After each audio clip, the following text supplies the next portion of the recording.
Sure. I think the Dubai FinTech Summit is a great place to be. Especially this year, it's very large and even larger than last year, from my impression at least. You see a lot of banks, a lot of payment providers, a lot of service providers from all different types of the FinTech ecosystem coming together and discussing how innovation can be brought to the financial service industry. Because I think if FinTech is about one thing, it's about how to use modern technology to actually enhance financial services and make it more accessible, cheaper and more reliable for end customers. I think the most important topic is to actually build value-adding services, and this is across the whole value chain. We personally believe that also digital assets in general and Web3, as meaning blockchain technology in the end, will enable fintechs but also long-term banks to build more services, more innovative services for their end customers in a cheaper, more reliable way.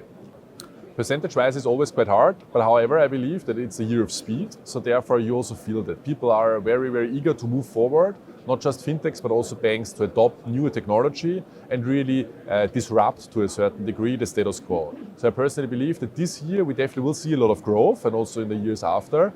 How much exactly, I think we can stay curious. I think the topic is, in Europe and the UAE, they have one similarity. It's regulatory clarity when it comes to digital assets, meaning how blockchain technology can be used now and in the future in the fintech and in the banking space.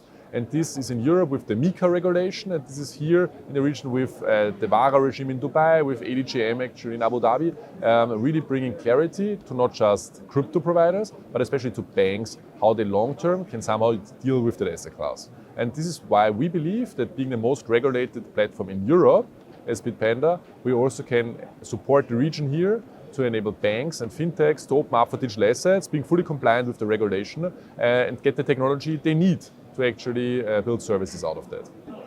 100%, it's very important for us to be always local. Our strength in Europe is that we know the regulators, we know the banks, we build the digital asset ecosystem there. And we believe that we can also bring our part to the table here in the region to further build the digital asset ecosystem with banks, regulators, other crypto companies around the region.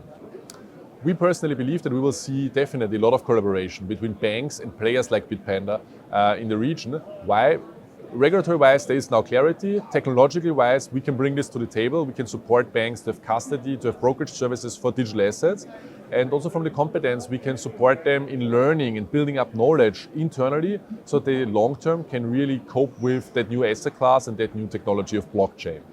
We at Bitbanda are in the space since 10 years. We got established in Austria, Vienna, so a small country in Europe, and we are the most regulated player in Europe. We have the most licenses from Germany, BaFin, for example, we are licensed, but also in countries like Spain, France, Italy, the UK and others. However, what we're really good in is working together with banks and bringing their retail customers, their corporate customers, the capital market areas, the whole new technology of blockchain and digital assets. And this is why we are very successful in Europe with more than 5 million end customers. And we believe that also we can support the region here strongly.